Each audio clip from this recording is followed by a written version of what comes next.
Hi, everyone. Welcome to Talk the Rock, My name is Kristen, and I'm Ray. and today we will talking about what did I just say? Today we will be talking about obsidian.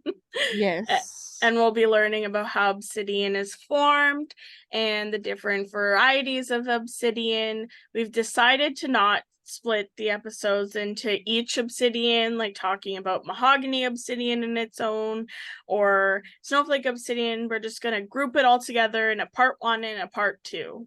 So I'm going to let Yes. Ray take it away. All right.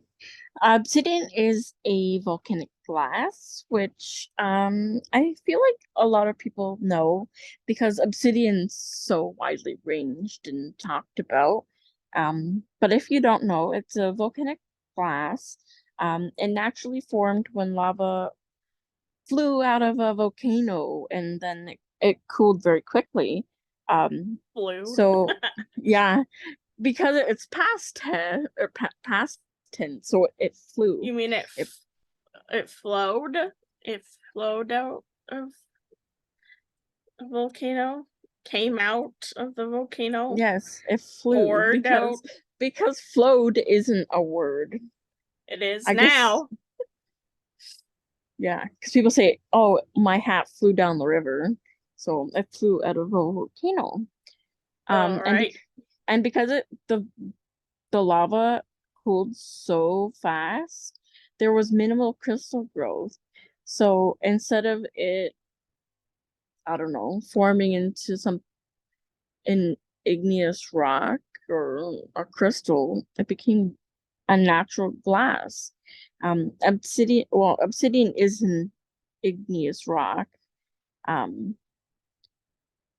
which is a term we have mentioned before, and I'm always like, did I pronounce that right? I even asked Orko, I'm like, it's igneous, right?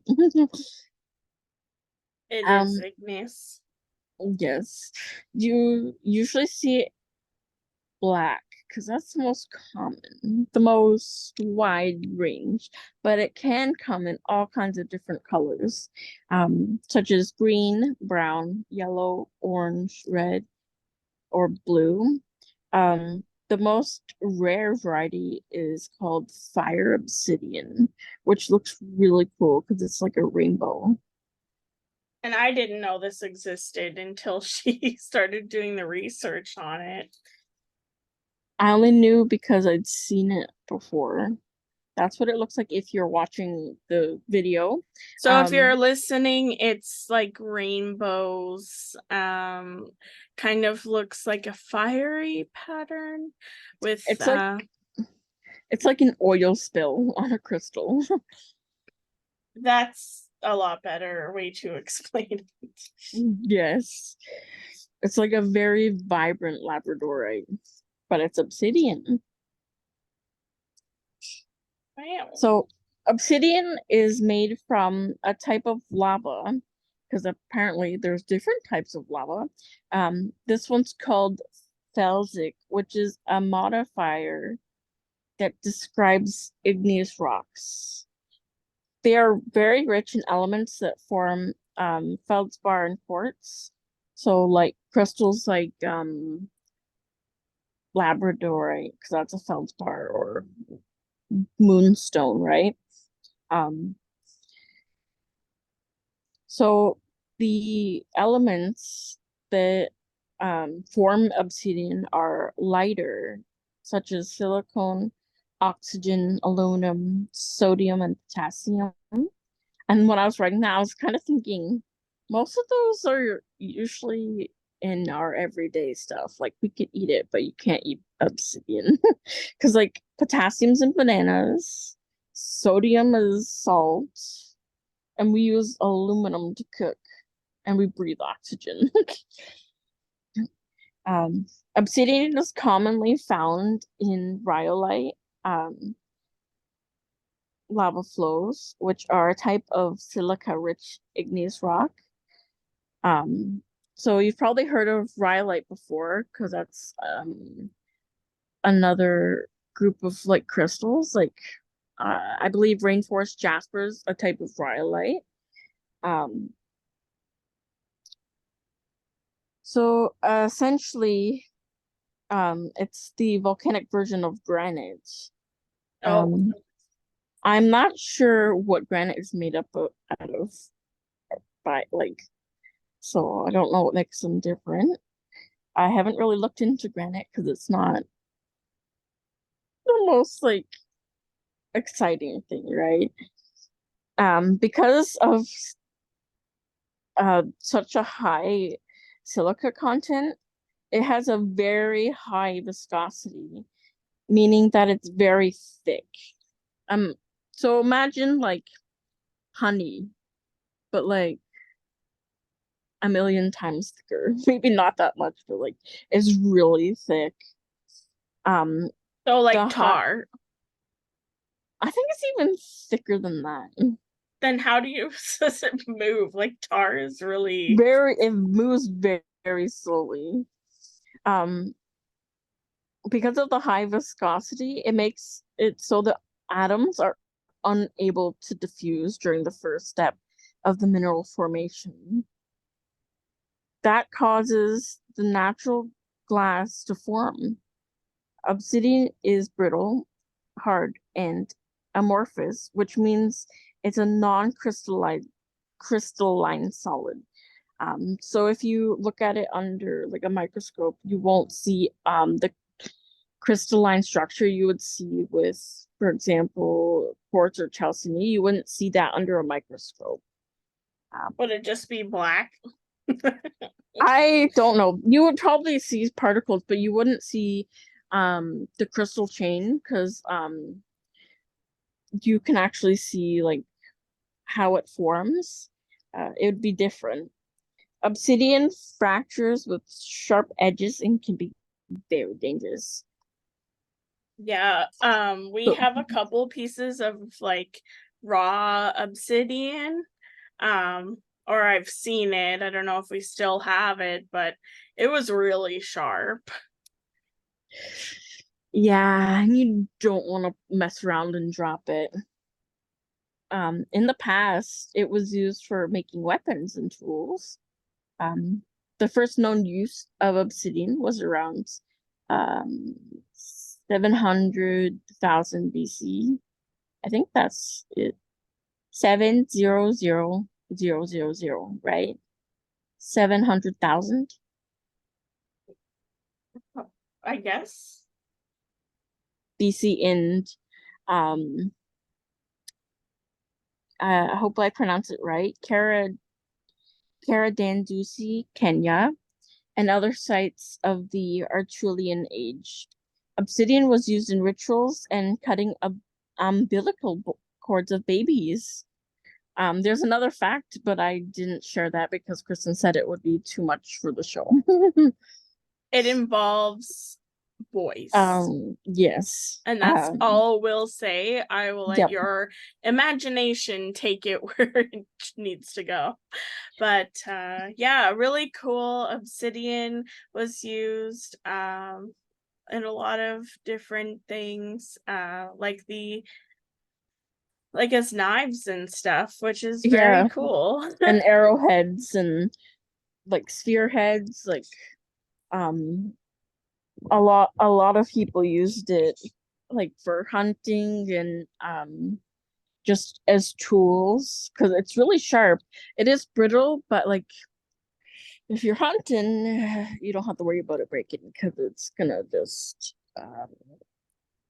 you know um it's also used for like cutting leaves and stuff, I believe. Because it's so sharp. If you don't have access to like metals and stuff, it's like a very good what's it called? Substitute, I Yeah, suppose. There's another substitute. there's another word I want to use, but I can't remember what it is. Um, there's a lot of history behind Obsidian. If you really want to do a deep dive yourself, it's been used all across the world, from Africa to Europe, the Middle East, Asia, and even the Americas, like everywhere. So because of that, just imagine how many like millions and whatever years ago the world was full of volcanic activity. Isn't that crazy to think of? Like in Canada, you would never think that there was a volcano or volcanic activity, but rocks in Canada are formed from because they're in igneous rocks, right? Like limestone and granite. Well, granite, I don't know, but those types of rocks. Like at one point, the world was hot and burning. Oh yeah. Can you believe that? It's crazy to think of. It's yeah. I don't even want to comprehend. Mhm. Yeah, I don't know. And I don't know how you would even like how hypothesize that or like how they're like, oh, the caveman lived, blah blah blah. Um, there's evidence and but there's the rock evidence, but I don't know how you'd go about that. Yeah. So I'll talk a bit um about some of the varieties. I have some pictures. Okay. So this is snowflake obsidian. Um, this is a picture that Kristen took. It's from the website. I It is available at lunarihome.com. in the second part, hopefully I'll go over what causes these differences because I'm not entirely sure yet. Because there's so much to learn about obsidian. I only learned about the history and the formation so far. So yeah, that is snowflake obsidian. Um, obviously there's black. I So don't think the I'm for those listening, snowflake obsidian is black obsidian with this grayish flower snowflake look to it. Yep. This is mahogany obsidian, another picture Kristen took. Mahogany Um, obsidian is like a deep brownish red with black specks in it. it's kind of like a brick red. Yeah. And then this is silver sheen obsidian. Oh So no, no, that's or gold that's sheen gold. obsidian. Gold I got a sheen little confused. obsidian is black obsidian with like a gold color. When you move the item around, whatever it is, it has this like gold color that shows on it. Yeah. Like if you're looking in the video you can see this one I got from the internet. This is a good example of a not so shy flash of the gold color. I wish we could get pictures that good. I know. It's difficult. And here's the silver version. And this one you So can see more of those rings on it. yeah, so the silver sheen obsidian is very similar to the gold Mm-hmm. sheen, just silver. I guess in the part 2 you'll learn how that happens. Yes. So here's a picture that shows 6 different, the snowflake, mahogany, golden, and here's rainbow, which I really want to get some. So A the lot of, rainbow obsidian is just like the silver and gold, except it has different rings of colors giving it that rainbow look. yeah, it's more purpley green, I think. Yeah. And then there's Oh, blue sheen obsidian, which I think is so cool. yeah, I've never heard of it before until you told me, so I want Yeah. some of that. And then there's fire obsidian.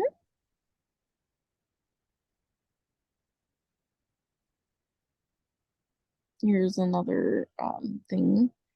So you can see the original black, snowflake, rainbow, mahogany, gold sheen, which kind of it's so saturated it doesn't even look like obsidian. It looked like, I don't know, mookaite or something. And then the fire you can see.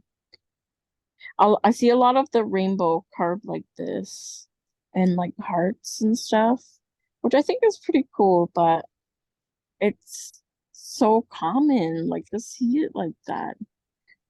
There's also m- midnight lace, which is like obsidian with transparent sections. I'll throw up a picture. Just let me save it. And then there's velvet. Um, I'm not sure if I've actually seen that one. I'll have to look it up. But there's the midnight lace. As you can see, part of it is translucent and um and then Is like is that quartz? it is obsidian. I don't I'm not fully sure what makes it like that. Or just glass, like a clear It, glass? it's it's glass, velvet, obsidian. Okay, that's interesting. It's kind of like a carpet.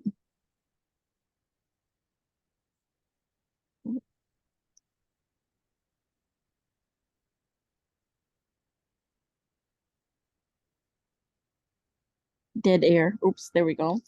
Doesn't that kind of look like a carpet? Like one of those old arcade carpets? Yeah, it does. What is this? Velvet obsidian. Interesting. Yeah.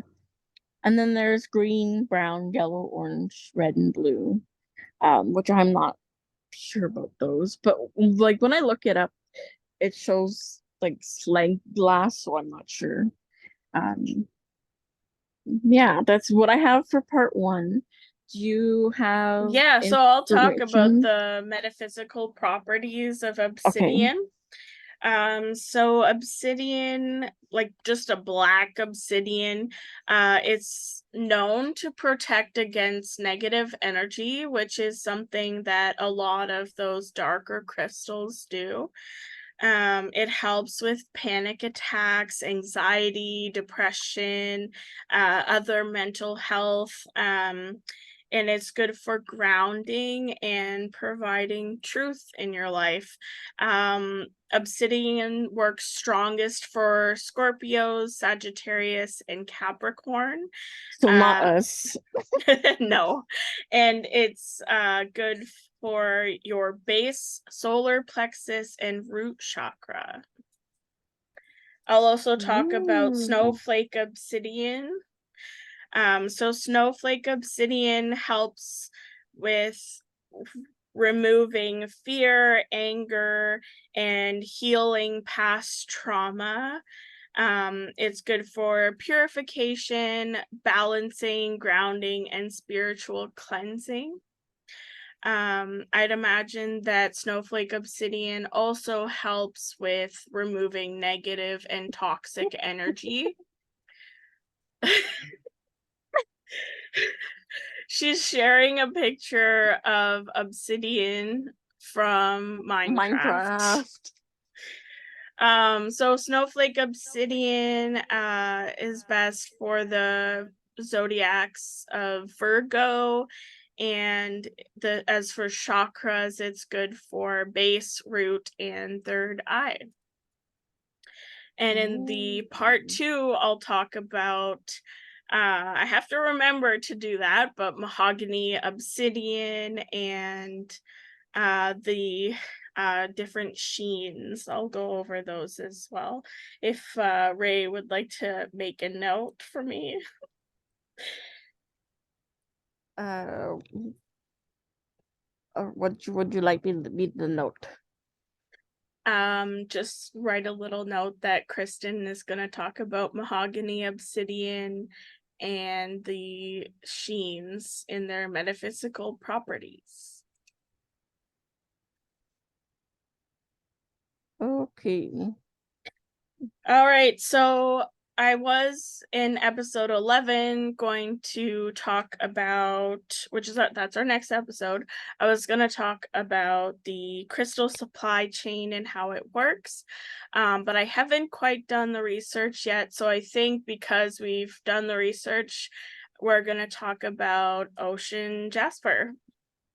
I don't know if I'm ready for that. There's just so much. What one do you have ready that could go up next? None? Uh, yeah. We could talk about Herkimer mining. yeah. All right, so episode 11 will be about our Herkimer mining experience when we went to New York State. Mm. Yeah. So thank you so much for listening. Please make sure to subscribe and hit the alert so you know whenever we post something new, which is every Monday at midnight. Please make sure to follow us on Instagram at Talk the Rock, at Lunari Home for our crystal shop, and for our expert, follow Crystallized Ray, and all the links for that will be in the description. If you are looking to buy crystals, please check them out at lunarihome.com and make sure to follow us and all of the more exciting things we have going forward. Yay. Yeah. Apparently there is aura coated obsidian, which I have displayed on the screen, and I don't know how I feel about it. I'd also, because it's been a couple episodes, I'd like to talk about another small business owner. They are called Under Your Skin Oddities. We met them at the Rock and Gem show Ooh, last year, and yes. they are just the cutest couple ever, and they're very active on their social media, and they're just really sweet people. They have really cool connections all over the place, Mm-hmm. and they're just wonderful people. If you like raw material, they have lots of it and it goes fast. So make sure to follow them on Instagram under Your Skin Oddities. They also do stuff with dead animals and Like not preservation. yeah. They didn't harm anything. Nothing No. was harmed. It was just all natural. So you can also find them on their website under your skin oddity shop.com, and I'll put the link in the description, so make sure to check them out because they're really great people and they have very good prices on their things too. Yeah, I got a they do live sales, and I got a piece of Hanksite from them, which is a UV reactive mineral. And it is no longer mined. I think it's from Death Valley, somewheres in the States, but I forget what the term is called, but occasionally you have to put like a mineral oil on it, or it will dry out and crumble, which is interesting. So is that what you've been doing? No, I haven't had to oil it yet. It's like every once in a while, like if you notice it's like getting dry. That's weird. Yeah, it's Super cool though. interesting. All right, so make sure to do what I said and follow us on all social media. And subscribe on YouTube, Spotify, Apple Podcasts, or wherever you're listening, so you can listen to the next episodes. Whenever you're watching these podcasts on YouTube, Lorelai, her picture is one of the best Herkimer diamonds we found at that mine. So that's a little sneak peek into Yeah. what we did while we were up there. That was our best piece. and I'm slowly getting some of it posted onto our website for sale. Most of what we got was druzy, but we'll get more into it into the next episode. So make sure to look out for that. Thank you so much again and again for listening. It's been great. Please stay safe, make good choices, and have a wonderful day. Bye. Bye.